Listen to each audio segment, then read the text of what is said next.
Hi guys, welcome to Tech Talk with TD Africa. I'm your host Chidalu. Let's get into it. I was scrolling the other day. Let me get comfortable while I tell this story.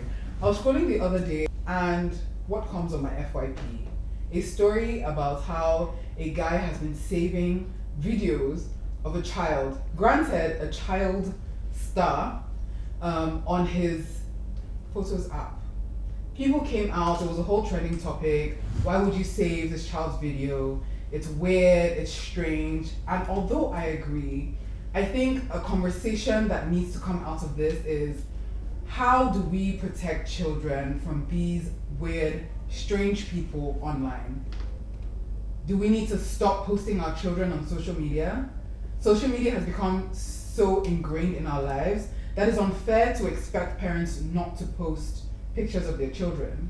But then when does a little become too much? When do we say, you know what, enough is enough? Because we touched on generative AI the other day, and it's so disheartening to say, but I think it was last year, someone was convicted. This is trigger warning. Someone was convicted for using innocent pictures of children and using AI to create child pornography. It is insane, it is harmful, it should not be done, but these things exist in the world. So should we tell parents that they should completely remove their children from all of their social media? Or do we then start coming down with the law on people that feel the need to cross the boundary of these parasocial relationships and take it too far? I really want to know what you guys think. I have my own thoughts and I would love to engage with you guys in the comments. So please drop it below. So my favorite author, Chimamanda Adichie, has come out with a new book called Dream Count. And during her press tour, she talked about how AI affects creativity. And I'm not here to argue with Chimamanda. Absolutely adore her, love her, respect her. But I think as a non-creative, and I will put myself in that basket of a non-creative, I think it helps us express our creativity. And let me give you an example. As a woman, a Nigerian woman, and a Nigerian woman at my age, a lot of my friends are getting married. And what does that mean, actually? So for me, and my friends call me crazy for doing this, but use the tools that you have for what you want. So I have ideas of what I want to look like, but I am unfortunately not blessed with the gift to draw. So what I do is I put in the prompt in ChatGPT to say, you know what, I want the top to look like this, I want it this style, etc, I don't want to train, give me what it would look like visually. And it does.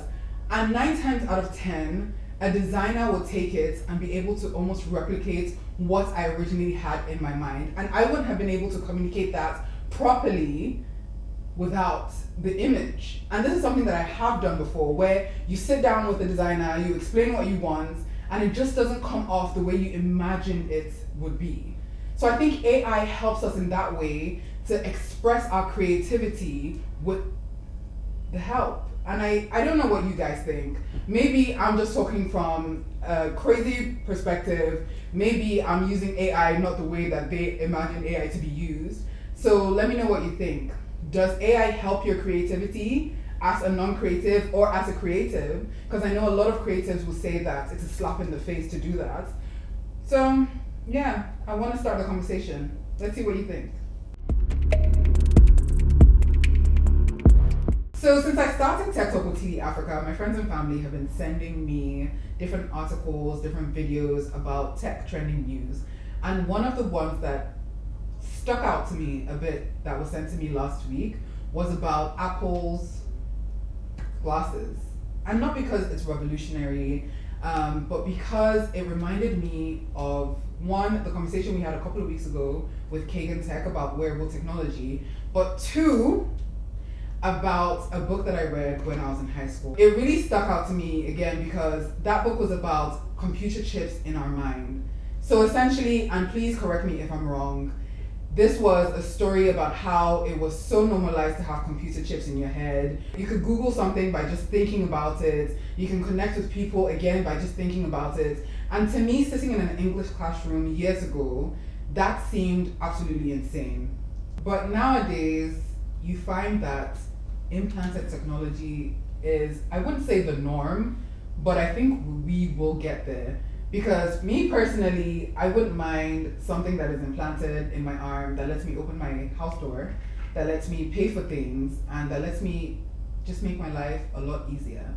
But having this conversation with some of my friends, they thought it was absolutely insane. They thought it was anti-God. They thought it was demonic. And I don't think that's where we're going with the technology, but I really would like to know what you think. Is implanted technology going to be the new norm? Is it going to be accepted by Nigerians, or will we just deem it demonic? Drop it in the comments what you think. So thanks for rocking with me today, guys. See you next time on Tech Talk with TD Africa.